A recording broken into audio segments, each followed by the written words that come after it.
Hello everybody, welcome back to Pete's Plastic Playground, but today we're on location and it's a continuation of your bumper summer holiday edition. Now there were some comments saying how on earth can you contemplate taking an Airfix kit on holiday? Well, my response to that is each to their own. I wouldn't take it on an aeroplane if I was going to the Mediterranean or somewhere like that. But we're on the south coast of England, okay, and we've got a place to stay in, which is like a home from home. So it's just, no hotels involved or anything like that. So I did put a kit in the car, and just for now, it's time to tell you what that kit is. Today's been a fairly cloudy day so far. The sun is starting to poke its head out, so I don't think I'll be doing any building today. So without further ado, I'm just going to let you know which kits I brought with me. A secret compartment in the boot of the car, so it didn't interfere with any of the regular travelling stuff. So here's the famous box, there's the work mat, and yes, I managed to get all three in. So we've got the Hornet, the Dogfight Double and the tanks. I'm going to be coming back to you when I start building, and I think in my head I'm thinking about the Dogfight Double, and I'm thinking of the FW190 first. Hey, hello, welcome back to Pete's Plastic Playground. Summer's over and no kits were built on holiday. They stayed in the boot of the car, and they just went for a ride and came home again, and they're intact and they're back in the stash now. So all good intention, but the holiday was just so nice. We have plenty to do, and so maybe next year I'll do it all again, who knows. But the weather was so nice, there was no time to spend building model kits. At home now, back in Pete's Plastic Playground. Summer's over really. September on Monday, so thinking about the longer evenings and getting back into doing some builds. My HMS Illustrious is still underway. I haven't actually done anything for just a little while since before we went on holiday, but it's still there, it's coming on. Jobs left to do are a few finishing bits on the superstructure, some davits the other side and so on. The Admiral's barge and the sea boat have been painted, and I've got to do the deck markings, which I have to say I'm a little bit apprehensive about doing, but I shall take my time over it. And of course there are the number of small aircraft to build, which I am looking forward to seeing it done actually. So Lusty is still on the bench. Now to Illustrious stern, you can see this light raised a bit of interest in the last video. Some people have asked me where I got it from. Well, in actual fact, I got it from a model parts trader at Scale Model World Live back in April, and but I've looked on Amazon and I found exactly the same thing on Amazon.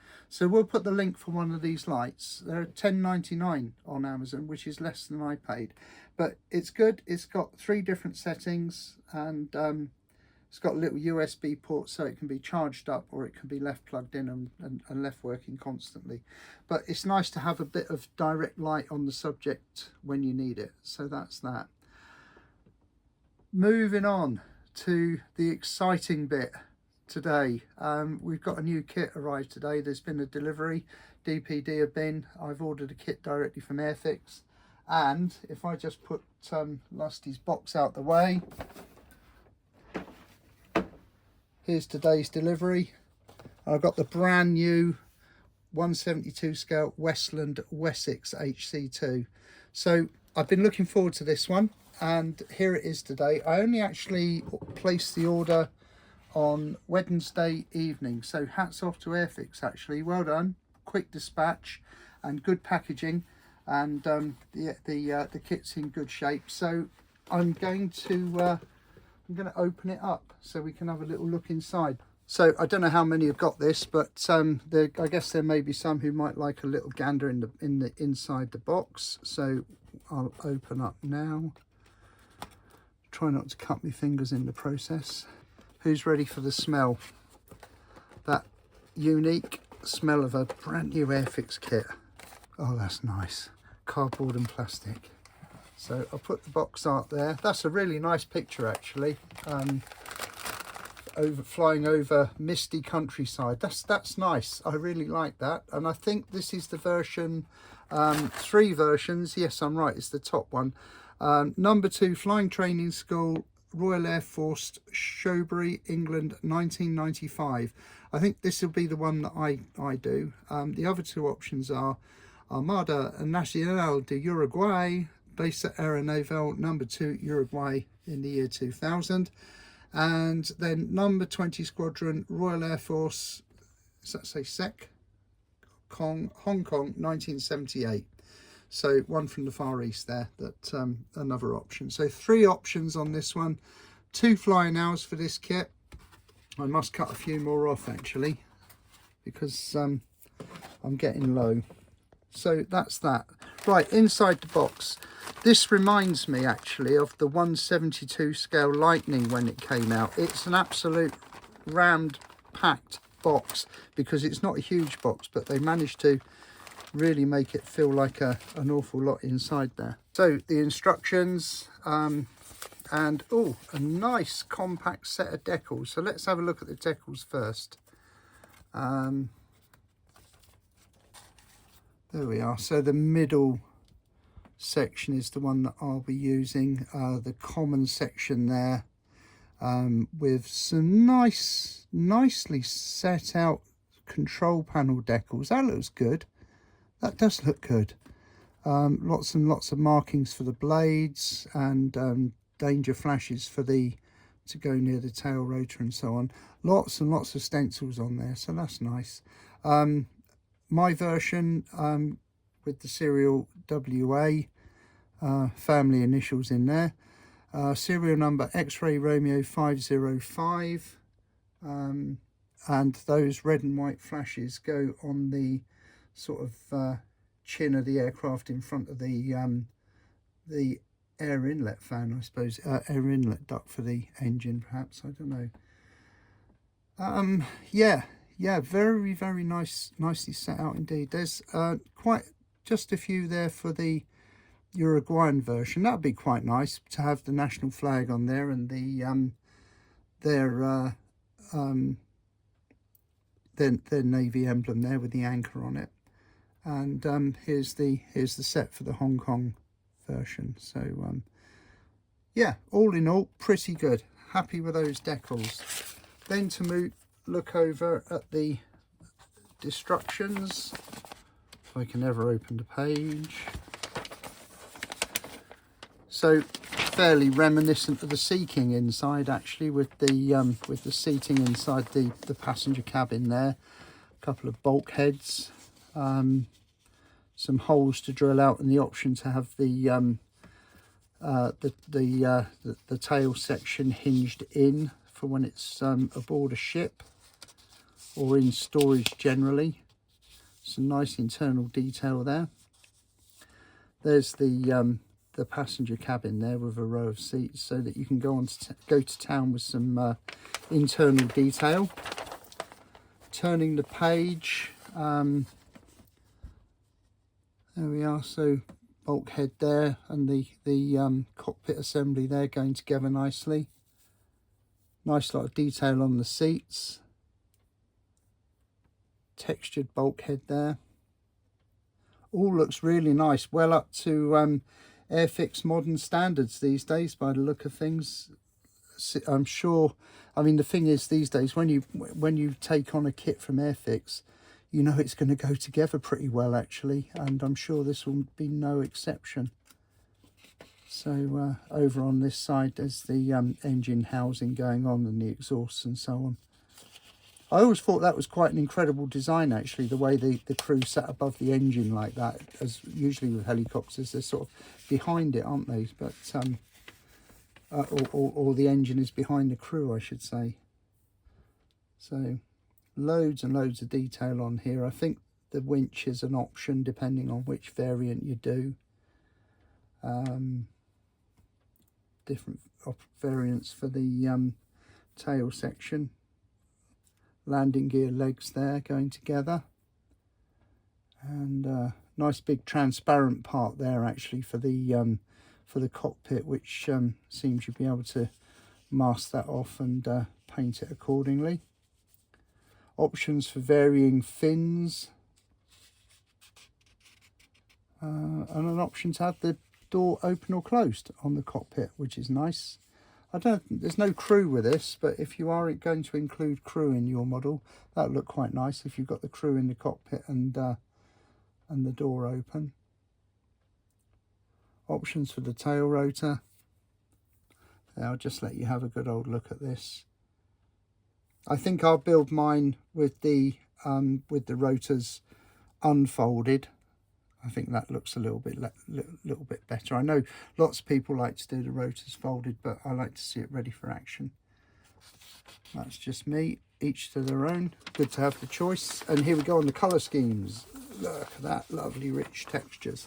So my version here in the green and grey camo with a black underside of the hull and the red on the forward part of the aircraft there. Bit of variety on the rotor blades to do.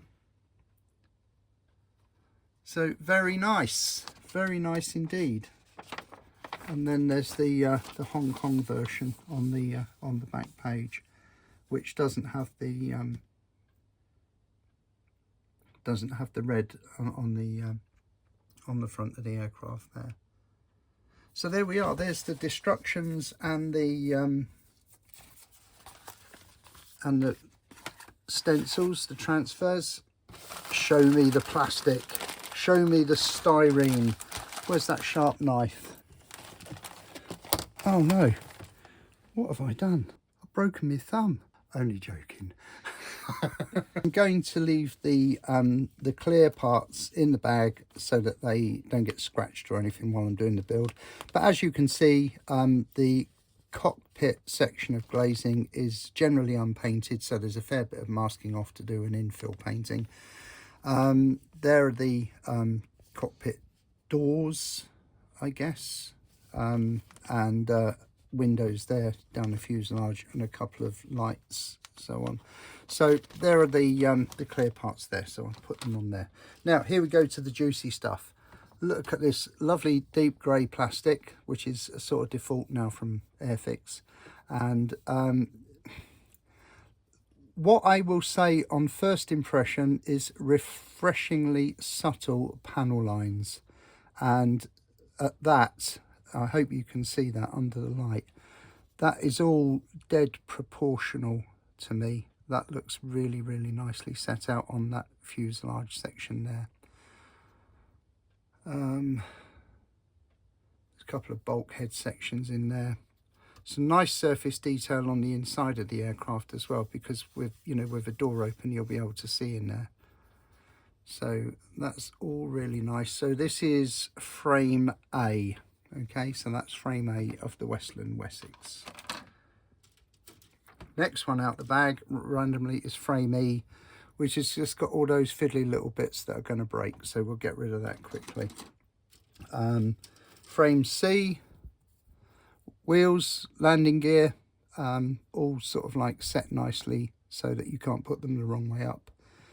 Engine exhausts and cockpit seats and so on. And there's the instrument panel, which I reckon is going to look really good with those smart decals on. And it looks to me as if the instrument panel has a backing to it. Is that? I don't know, but there's obviously some reason for that. We'll come to that in due course. A couple more sections of instrument panel down there. So a decent amount of detail in the cockpit and also on the outside as well. Nicely sort of set wheel rims, wheel hubs, not hubs. Actual wheels in there are nicely represented, especially considering the scale of this model. It's only 172, so right, rotor blades, there they are, and again nice bit of surface detail. It looks as if we've got some options there. I guess there's one type for the blades folded back and another type for the blades extended. So that's frame, can you see? Oh, that's frame F for the rotor blades. Next one is frame D, and again another load of small parts. There's the hub for the rotors there. I guess a few more pins and things for folding the rotors back. Internal looks like pipework or conduit in there for the inside of the aircraft. Fuselage door there, don't know what that bit is. That's nicely textured, can't recognize that either. So there we are, that's frame D with oh, there's the tail rotor as well. I didn't notice the tail rotor on there, so that's in one piece, which is quite nice. Quite a bit of delicate trimming to do where those injection parts are. That's that. The hull of the helicopter, the tail rotor section, some seats inside, again as I said earlier, reminiscent of the Sea King, and a couple of bulkheads and floor sections in there, and a bit more sort of cockpit detail. And I say again, these panel lines are really quite subtle, but well set. I think that what I'm trying to say is I think they are well proportioned to the scale of the aircraft, because I think there's a regular conversation about, you know, people putting pre-shading and post-shading on and making the panel lines look as if they're about a foot deep, whereas on this model I think we're all going to find it's quite straightforward to create a good effect. So folks, there it is, the brand new issue this week of the Airfix 172 Westland Wessex helicopter number 2. Since it was announced in January, I knew that I was determined to get one quite early on. And I know I say this all the time when I announce a new kit, but I think I probably will build it sooner rather than later. Once Illustrious is finished, the desks will be cleared and I will start building again in earnest. Earlier on in the year, I was quite prolific actually. I finished off that B-17, went straight into the Beaufighter and Focke-Wulf, and then I did the Battle of Britain set, which is sitting quite nicely on the side there. And then I swung on to the F-15, and so I want to pick that pace up again, so that you know, less time working, more time building kits. So no, I shall make a good work-life balance, don't worry. So, but yes, I certainly want to get back into it again now. So anyway, from my workbench to yours, warmest greetings and happy modelling. I hope you've enjoyed the video, and we'll see you again very, very soon. Once Illustrious is done, I think will be the next one. So sometime in 2027. Only joking.